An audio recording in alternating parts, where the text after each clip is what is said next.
रात के लगभग 8 बजे थे। दिसंबर की सर्द हवाएं पहाड़ियों के बीच से गुजरती हुई एक अजीब सी सिहरन पैदा कर रही थीं और NH-43 की लंबी काली सड़क हेडलाइट्स की पीली रोशनी में किसी डरावने जीव की तरह चमक रही थी। आर्यन अपनी डिलीवरी वैन लेकर उस सुनसान रास्ते पर आगे बढ़ रहा था, मन में हल्की बेचैनी और थकान लिए, क्योंकि उसका काम लगभग खत्म हो चुका था। लेकिन आखिरी समय पर आए एक जरूरी पार्सल ने उसे इस वीरान इलाके में आने को मजबूर कर दिया था। मोबाइल नेटवर्क पिछले कई किलोमीटर से गायब था, रेडियो भी केवल खड़खड़ाहट दे रहा था और चारों तरफ फैले कोहरे ने रास्ते को और भी रहस्यमय बना दिया था। तभी अचानक उसे सड़क के किनारे एक आकृति दिखी जो पहले तो उसे कोई गिरे हुए पेड़ जैसी लगी, पर जैसे ही वह पास पहुंचा उसने देखा कि एक बूढ़ा आदमी जमीन पर बैठा लकड़ी से मिट्टी में अजीब सी लकीरें खींच रहा था। उसके सफेद बाल हवा में उड़ रहे थे और चेहरा धुंधला सा दिख रहा था। आर्यन ने गाड़ी धीमी की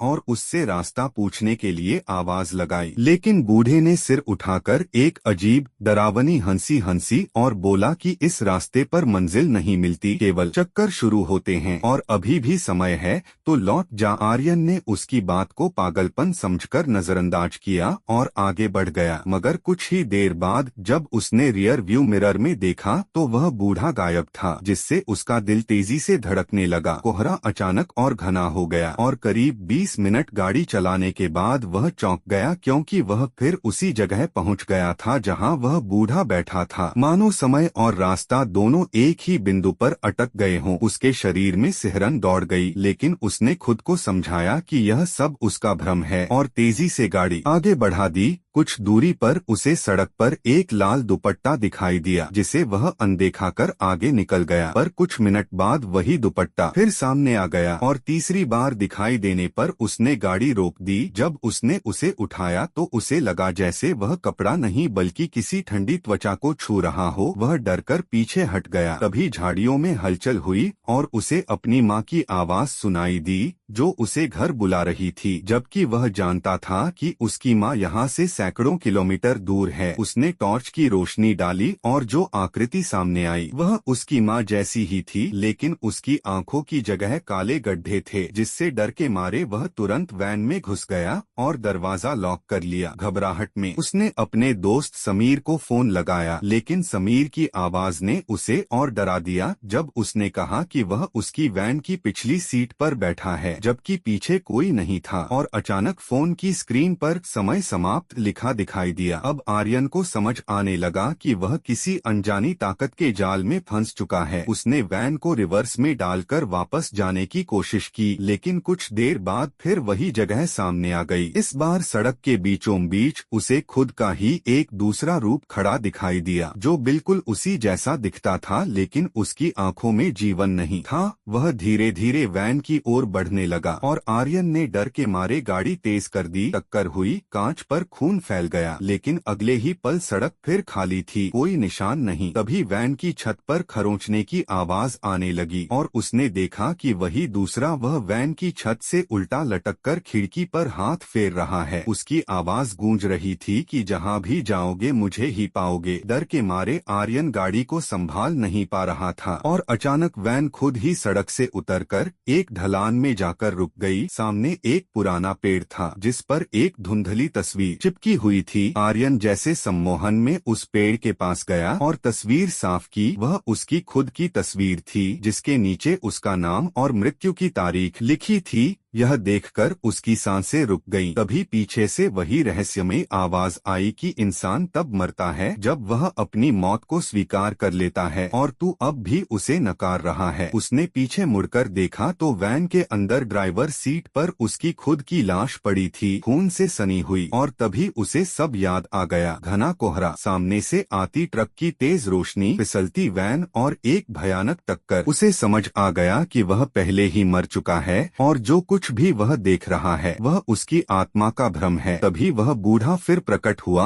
और बोला कि चकवा आत्मा को इसी तरह भटकाता है, अधूरी इच्छाएं उसे बांध लेती हैं। दूर एम्बुलेंस की आवाज आई, पुलिस उसकी लाश को उठाने लगी। एक सिपाही ने उसके हाथ में मिले पुराने सिक्के का जिक्र किया, जिसे देखकर आर्यन को याद आया कि उसने रास्ते में एक पेड़ के पास वह सिक्का उठाया था। वही इस भयानक चक्र का निमंत्रण था। अब वह भी इस रास्ते का हिस्सा बन चुका था। और जैसे ही कोहरा फिर गहराया, दूर एक नई गाड़ी की हेडलाइट्स दिखाई दी, मानो कोई और इस अनंत भयावह चक्र में प्रवेश करने वाला हो। कोहरा पहले से भी ज्यादा घना हो चुका था, इतना कि हेडलाइट की रोशनी भी कुछ फीट से आगे नहीं जा पा रही थी। और उसी धुंध के बीच आर्यन खड़ा था, न जिंदा न पूरी तरह मृत, बस एक अधूरी चेतना की तरह जो अपने ही अंत को समझने की कोशिश कर रही थी। उसने देखा कि सड़क पर दूर से एक नई गाड़ी धीरे धीरे उसकी ओर बढ़ रही है, ठीक वैसे ही जैसे कुछ समय पहले वह खुद इस रास्ते पर आया था। उसके भीतर एक अजीब सी बेचैनी उठी, मानो वह किसी अनजाने डर को पहचान रहा हो। तभी पीछे से वही बूढ़ा आदमी फिर प्रकट हुआ, इस बार जमीन पर नहीं बल्कि हवा में हल्का सा तैरता हुआ। उसकी आंखों में एक अजीब सी चमक थी। उसने धीमी आवाज में कहा कि यह रास्ता अब उसका घर है और हर नई आत्मा को यहाँ लाना ही उसका काम है। आर्यन ने घबराकर पूछा कि वह यहाँ से कैसे निकल सकता है, लेकिन बूढ़ा हंस पड़ा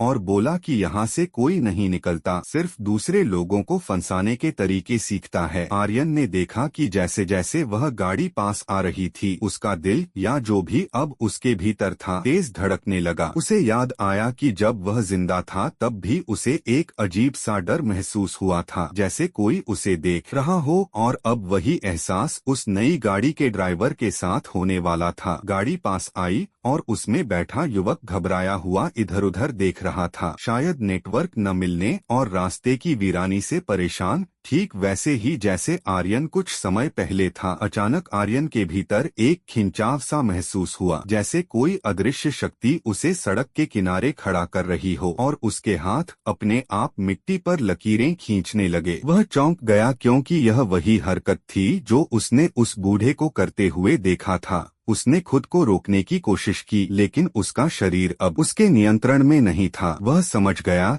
कि अब वह भी इस चक्र का हिस्सा बन चुका है। गाड़ी उसके पास आकर धीमी हुई। ड्राइवर ने खिड़की खोलकर पूछा कि क्या यह सिमलगुड़ा जाने का रास्ता है, और उसी क्षण आर्यन के मुंह से वही शब्द निकले जो उसने पहले सुने थे, यहाँ रास्ते खत्म नहीं होते, यहाँ सिर्फ चक्कर शुरू होते हैं। यह कहते ही उसके भीतर एक अजीब सी पीड़ा उठी, जैसे उसकी आत्मा इस काम का विरोध कर रही हो, लेकिन फिर भी वह रुक नहीं पा रहा था। गाड़ी वाला युवक डर गया, लेकिन उसने भी आर्यन की तरह उसकी बात को नजरअंदाज किया और आगे बढ़ गया। कुछ ही देर बाद कोहरा और गहरा हो गया और आर्यन को दूर से वही गाड़ी फिर लौटती दिखाई दी। अब उसकी गति तेज थी और ड्राइवर के चेहरे पर डर साफ झलक रहा था, ठीक वैसे ही जैसे कुछ समय पहले आर्यन के चेहरे पर था। यह दृश्य बार बार दोहराने लगा। गाड़ी आगे जाती, फिर वापस उसी जगह लौट आती और हर बार ड्राइवर की हालत और खराब होती जाती। आर्यन यह सब देखता रहा। उसकी आंखों के सामने उसका खुद का अतीत दोहराया जा रहा था, लेकिन अब वह सिर्फ एक दर्शक नहीं था, बल्कि इस भयावह खेल का हिस्सा बन चुका था। तभी उसे अचानक एहसास हुआ कि उस बूढ़े की जगह अब वह खुद ले चुका है, और जो बूढ़ा उसे दिखता है वह शायद किसी और पुरानी आत्मा का रूप है जो अब भी इस चक्र में बंधी हुई है। समय जैसे यहाँ रुक गया था। न रात खत्म हो रही थी, न सुबह हो रही थी, बस वही कोहरा, वही सड़क और वही अनथीन चक्कर। अचानक आर्यन को एक आवाज सुनाई दी जो उसके भीतर से आ रही थी। उसने कहा कि अगर वह इस चक्र को तोड़ना चाहता है तो उसे किसी एक आत्मा को मुक्त करना होगा, लेकिन इसके लिए उसे खुद को पूरी तरह त्यागना होगा। यह सुनकर वह दुविधा में पड़ गया, क्योंकि इसका मतलब था कि उसे इस खेल के नियमों के खिलाफ जाना होगा, जो शायद उसे और भी भयानक सजा दे सकता था। तभी उसने देखा कि वही युवक जो गाड़ी चला रहा था अब पूरी तरह टूट चुका है। उसकी आंखों में डर के साथ साथ मदद की एक उम्मीद भी थी। आर्यन के भीतर इंसानियत की आखिरी चिंगारी जाग उठी। उसने तय किया कि वह इस चक्र को यहीं खत्म करने की कोशिश करेगा। जैसे ही गाड़ी फिर उसके पास आई, इस बार उसने अलग तरीके से बात की। उसने जोर से चिल्लाकर कहा कि गाड़ी रोको और पीछे मत देखना, चाहे कुछ भी हो जाए, बस सीधे निकल जाओ और इस रास्ते से दूर चले जाओ। युवक ने उसकी आंखों में देखा और इस बार उसे कुछ अलग महसूस हुआ, जैसे उसमें सचमुच मदद की चाह हो। उसने बिना सवाल किए एक्सीलरेटर दबा दिया और तेज गति से आगे बढ़ गया। कोहरा कुछ क्षण के लिए छंटा और सड़क साफ दिखाई देने लगी, मानो रास्ता सचमुच खुल गया हो। लेकिन उसी क्षण आर्यन के चारों तरफ अंधेरा छा गया। जमीन उसके पैरों के नीचे से गायब होने लगी और उसे लगा कि वह किसी गहरे शून्य में गिर रहा है। बूढ़े की आवाज फिर गूंजी, इस बार गुस्से और क्रोध से भरी हुई। उसने कहा कि तूने नियम तोड़ा है और इसकी सजा भुगतनी पड़ेगी। आर्यन चीखने लगा, लेकिन उसकी आवाज कहीं खो गई और धीरे धीरे उसका अस्तित्व मिटने लगा, जैसे वह कभी था ही नहीं। आखिरी क्षण में उसने दूर जाती गाड़ी की टेल लाइट्स देखी, जो अब उस खतरनाक चक्र से बाहर निकल चुकी थीं, और उसके चेहरे पर एक हल्की सी मुस्कान आ गई, क्योंकि उसने किसी और को वह अंजाम झेलने से बचा लिया था। अगले ही पल सब कुछ खत्म हो गया। कोहरा, सड़क, आवाजें, सब कुछ। लेकिन कुछ दिनों बाद उसी NH 43 पर फिर एक अजीब घटना हुई। एक ट्रक ड्राइवर ने दावा किया कि उसे रात के समय सड़क किनारे एक युवक दिखाई दिया, जिसने उसे रुकने का इशारा किया और सिर्फ एक बात कही, पीछे मत देखना और सीधे निकल जाओ। और जब उसने पीछे मुड़कर देखा तो वहाँ कोई नहीं था, मानो वह चेतावनी किसी इंसान ने नहीं बल्कि किसी भटकी हुई आत्मा ने दी हो, जो अब भी उस रास्ते पर भटक रही है, लेकिन इस बार डराने के लिए नहीं बल्कि बचाने के लिए।